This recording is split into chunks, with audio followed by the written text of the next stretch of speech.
आपण म्हटल्याप्रमाणे काल मुख्यमंत्र्यांनी जो अर्थसंकल्प सादर केला, त्यांनी निवडणुकीच्या पूर्वी ज्या घोषणा केलेल्या होत्या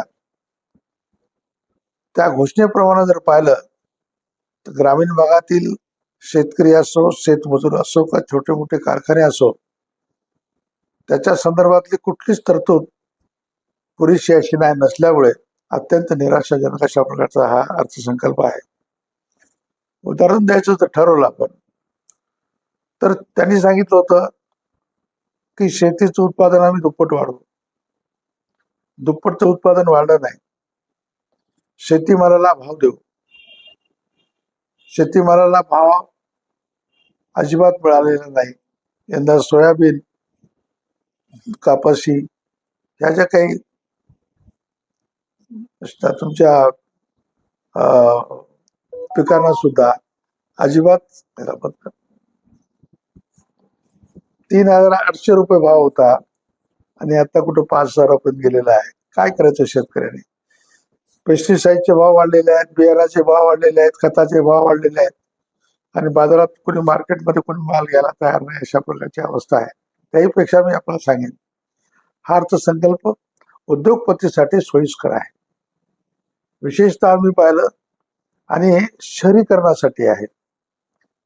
मुख्यमंत्र्यांनी त्यांच्या भाषणात सांगत असताना आता शहराची लोकसंख्या 70% होणार आहे. भारत देश हा गावामध्ये वसलेला आहे. गाव जिथे त्याचा विकास न करता फक्त शहरी विकास होत आहे आणि ग्रामीण भाग मात्र त्या विकासापासून, योजनापासून दूर गेलेला आहे. एक तर वाईट अवस्था अशी निर्माण झाली, रोजगाराच्या कुठल्याच संधी उपलब्ध नाहीत त्यांना. 2 कोटी रोजगार देतो म्हणजे 2 कोटी तर नाहीच नाही, 1 कोटी सुद्धा नाही. अनेक ठिकाणी नोकऱ्या त्या जागा रिकाम्या आहेत, त्या भरल्या जात नाहीत. एक तर तरुण शिकलेला सुशिक्षित तरुण खुश नाही, शेतकरी खुश नाही, मध्यमवर्गीय खुश नाही, भावावर येणार साधी रोखता येत नाही.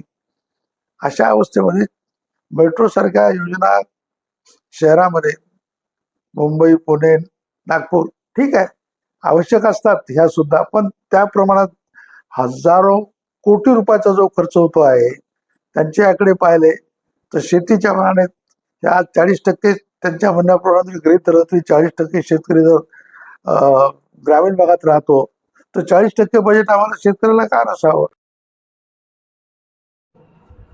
आणि आज तुम्ही 60% बजेट तुम्ही का शहरावर खर्च करताय? हे ही जी काही अवस्था आहे त्या बजेटची ती मला बरोबर वाटत नाही. ही सगळी फसवेगिरी आहे. तुम्हाला विकास फक्त नगराचा करायचा आहे, ग्रामीण भागातल्या लोकांचा करायचा नाही. ग्रामीण भागामध्ये आजकाल शिक्षणाची व्यवस्था बरोबर नाही, कुठलीच व्यवस्था बरोबर नाही. अशा आज तुम्ही बांधण रस्ते म्हणले, गावचे काँक्रिटीकरण म्हणले, त्याला पैसेच नाहीत. म्हणजे ग्रामीण भागातला रोजगार नाही, ग्रामीण भागातल्या माणसाने सहज शहरात सुरुवात झालेली आहे. हे काही बरोबर वाटत नाही. म्हणून मला वाटतं की फक्त हे लोकांना सांगण्यासाठी फक्त योजना जाहीर केलेल्या आहेत, याची काही अंमलबजावणी होईल असं मला वाटत नाही. 2 लाखापर्यंत कर्जमाफी केली असं मुख्यमंत्री सांगतायत. 2 लाख कर्ज जे माफ केलेलं आहे, समजा एका शेतकऱ्याने 5 लाख रुपये कर्ज घेतलेलं आहे, तर तुम्ही काय करणार आहात? तुम्ही 5 लाख भरा म्हणणार, त्याने कुठले भरणार पैसे? तो थकलाय म्हणूनच भरू शकत नाही. करायचं असेल तर 7-12 करायचं असेल तर त्याला 5 लाख कर्ज असेल तर 5 लाखाला 5 लाख माफ करून टाका.